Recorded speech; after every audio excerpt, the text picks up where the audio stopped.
Okay, yeah.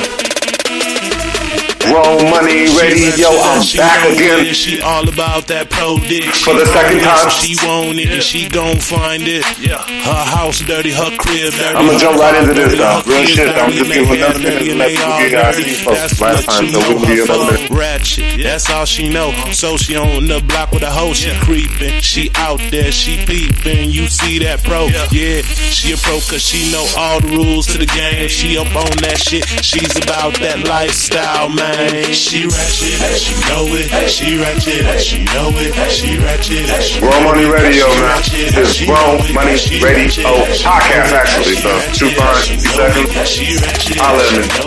She ratchet and she know it. She know it. Enough of that shit now, god damn it. Again, this episode, I have to apologize for my last episode because, see, this shit was cut off kind of short. My wife was calling me. I don't know what the hell she was calling me for. I be having to answer. It don't matter what your wife calling you for. You better see what the fuck she calling for. Anything could be going on. Something could be going on with one of my babies at school. Anything, one of that. But back to today's episode about Nicki Minaj. Today's episode is sponsored by the Garment Ruler. You can find their POS on Instagram. The only place you can find their POS is on Instagram and at Etsy.com. The garments starting is at like $1,000. So if you broke ass niggas try to buy it, you cannot. Let's get right into the episode, man. Did y'all hear Nicki Minaj ranting on Twitter and shit? I'm gonna keep it 100 with y'all. I'm gonna tell y'all the straight truth why she doing all this emotional ranting and all that shit. Don't trip. But what I want y'all to hear first is I want y'all to hear what Nicki has to say about some of these things, okay? Let's go listen to what Nicki has been saying in her tweets, all right? About it on Twitter. She said, I put my blood, sweat, and tears in writing a dope album only for Travis Scott to have Kyliejenner post a tour pass telling people to come see her in Stormy. Laugh out loud. I'm actually laughing. Hashtag Queen broke the record of being #1 in 86 countries. Thank True. Jesus and thank you to all my fans. Travis sold over 50K of these, with no requirement of redeeming the album, with no dates for a tour, etc. I spoke to him. He knows he doesn't have the #1 album this week. I love my fans for the #1 album in America. I'll explain on Queen Radio. 4 albums and #1 in 86 countries. I looked at the numbers the Carters, Kanye, Nas, etc. recently did. Travis sold 200K in his first week of clothes alone. I spoke to him last night and he said he's been selling clothes before the music. Billboard says they'll change the rules because of this. So it should be changed now. I don't. Do you hear that? That is some emotional ass shit, okay? That is very emotional what she is saying, alright? Nicki Minaj is very emotional right now, but there's a reason for all of her emotion. Now, if y'all remember a few years back here, Nicki Minaj actually got butt injections on her ass, right? Now, I'm going to tell y'all some shit, okay? Now, we can ready to go deep into some shit, right? So, because check it out. Meek Mill even exposed the shit, but I will go deep in it. All right, we'll get in it. So, she got the butt injections on her ass, right? And when she got them, it kind of started, a year after, like, she got her butt implant injections, it started to fuck with her. You know what I'm saying? So she started to take pain meds for her butt injection. That's real shit. Even Meek Mill said something about it. Like, nigga, I be trying to fuck Nicki Minaj and she wouldn't be trying to fuck all the time because she'd be like, her ass hurt. Real shit. You go back and look at the Meek Mill interviews. He said, so when that shit started, she started taking some pain medicine, like Percocets and Norcos and shit like that. And if you know anything about anybody who's on Norcs and Percs and shit like that, those pills will fuck you up.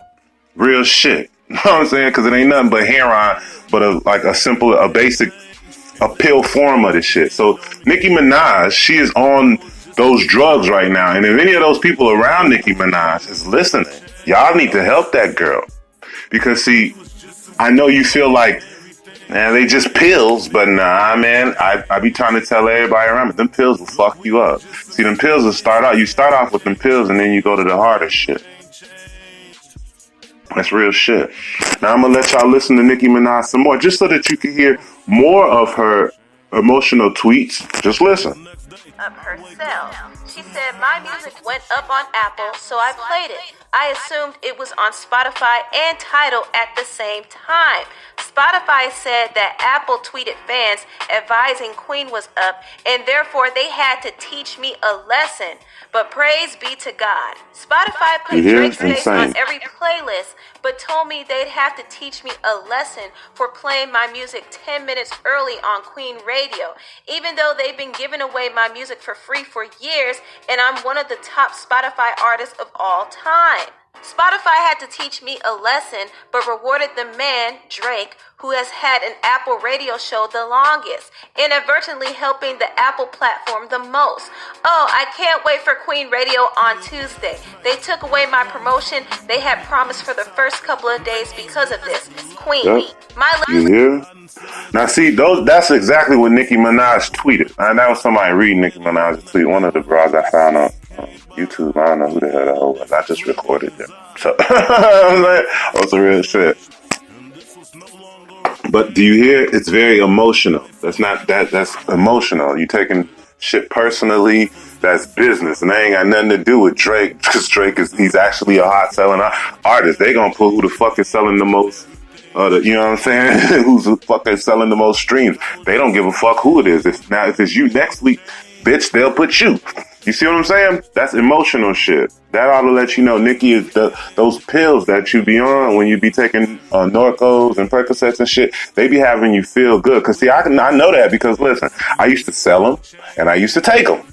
Okay? I took them and then I would be like, man, this is not the kind of feeling you should be having walking around. Like, it's not like, I don't know, man. It's a weird feeling. It makes you feel good.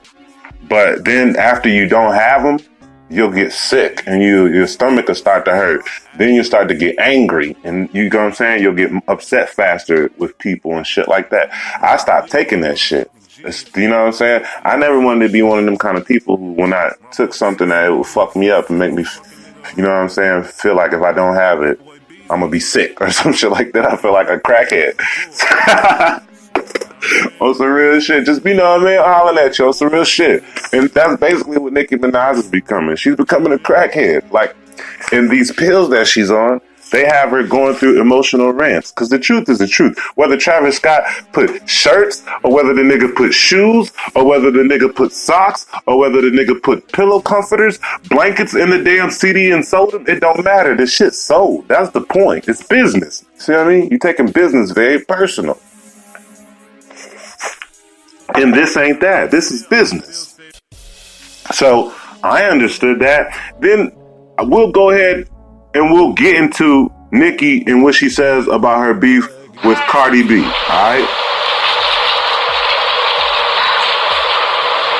Because women in rap are having a time right now. Can we please move on, Ebro? Come on. Honestly, let's go. You already know. If you know me, you would know the answer to the first question. Like, give me a fucking break. Okay? Now, I didn't know Cardi and I had an issue, but I guess we do since you're saying it, and, other people are saying it. To me, she may have taken an issue with things that I've said, but I'm not going to bite my tongue. I mean, this is right. You gotta have thick skin. People talk shit about me all the time. I don't go around and tell people, stop posting me because I see one bad thing about myself. You can't expect to be liked and loved and praised all the fucking time. Give me a break. Now you heard her? Y'all heard her, right? Now y'all heard her. Oh, my bad, excuse me, y'all. Now y'all heard Nicki, right? So she does have a beef with Cardi B. And the beef is not really with Cardi B. It's more with the people who like Cardi B. That's what it is. You know what I'm saying? But that's just, again, more being emotional instead of taking this shit like business. The people, the fans, are like fiends. Are like crackheads. And these are real, what I'm telling you, these are real ways of looking at shit. The fans are like fiends. Whoever's got the hottest product is who the fuck they gonna fuck with. It don't matter who the fuck's got the hot product. You get what I'm saying? If you got the hot shit, the fans is finna come fuck with you. That's just the way it is. Cardi B speaks on it, and I'll let y'all even listen to what Cardi B says about it. When you build a fan base, They're going to want to buy whatever you give them. And nobody, no label could buy that. If everybody can have a number one, then why not everybody have one? Why is that? There's other labels. They got a lot of money. Why can they buy their artist number one? Why can they buy their artist success? Atlantic, they got other female rappers. I'm not the only female rappers. Why can't they buy their success? Because you can't buy people career. Facts. You can't make people love you. Look, Facts. I got 86.7 thousand viewers right now. I can't buy y'all watching me. And that's a fact. And I'm sick and tired of people trying to discredit me. I'm not going to let y'all discredit me. She's right. And that's what they do. They walk around trying to discredit basically what she's done. And you can't do that because she's done something, obviously, or she wouldn't have made it to where the fuck she's at. There's no way you could literally pay people to, you get what I'm saying, for her to be where she's at. You get what I'm saying? That doesn't even make sense. So that is not even, that ain't even valid, what Nicki's been saying. That shit don't even make no sense. You know what I mean? And it's all good though, you know? But the reason why Nicki is so emotional right now is them pills. She is on drugs. I mean, you know what I mean? And I'm not like a snitched ass nigga to try to tell on niggas to get you busted or no shit. But I think like if people around you love you, like they wouldn't let you do them kind of drugs. Like when you start them kind of drugs is one thing, but you got to get off that shit. That's just like, it's like it's like worse than heroin. Cause here's the point. The heroin addict, no, he an addict, so he gonna go ahead and spend his $10 and get high for, you know what I'm saying? He gonna get high off that $10 and go ahead and take his $10 high. Now see, the pill addict, they so damn dumb that the heroin addict will get as high as they get for $5, and the pill addict takes, you know, you buy 90 pills, let's say you buy them at $10 a pop for 10, that's $900. So the pill addict, you're going to take 90 pills for what the heroin addict could take, I don't know, maybe, I don't know, whatever, how many pieces of heroin it take. It won't be $900 worth, but it'll probably cost him about $100 worth of heroin to get, well, you get what I'm saying? That's because he's real with his addiction. The heroin addict. The pill addict is not real with their addiction. But that's the end of the show. And I guess I've exposed why Nicki Minaj has been doing all her recent tweeting and ranting. The same shit about her and Safari. She's just emotional. Real shit. Them pills make you emotional. And anybody who's been on them pills, y'all know that shit. Don't fucking lie, right? Alright then. You know what I'm saying? So before I get out of here, again, I like to let y'all niggas listen to a song of mine before I go, but y'all can check this shit out. It's called Life of a Pisces. Again, this episode was brought to you niggas by Rulerwear. You can find that shit on Instagram. That's HRULAWEAR, Rulerwear. Again, the garments start off at $1,000, so don't go trying to buy, and everybody can't buy one. Everybody can't buy one, okay? Grown Money Podcast. Have a good day, man. Thank you for listening, dude. When I was like 9, all I ever wanted was the good times to outweigh the bad times. But as time went by, the only thing I'd find is I'd find myself in more crimes. At 13, I'm smoking weed with my friends, robbing shit. Anything that wasn't nailed down, Grown Money Radio. Y'all come back me out and my there, niggas, big yeah, we guy. hellions, hellbound. By 15, I seen niggas die now. So gone was the kid with Man, the Truth Behind Podcast on Instagram. The Truth Behind 60 Seconds. Rule so my out. niggas knocking on my bedroom window like, nigga, come out. We sipping 40s. I got the 40 on me now. By 17, I got used to being fully loaded. Always told it. Cause they ain't gonna get the chance to do me like they did Mike, his cousin in the Howard Johnson. It's an intriguing duality. Good side, bad side, you pick the reality. Good side, bad side, you pick the reality. Life of a Pisces, It's an intriguing. Last 15 seconds, I just want to tell everybody thank you for listening to my black ass. I mean, anybody who actually listens to me, thank you. Y'all don't have to do that. These rhymes to all those friends I met along the way and who I'll never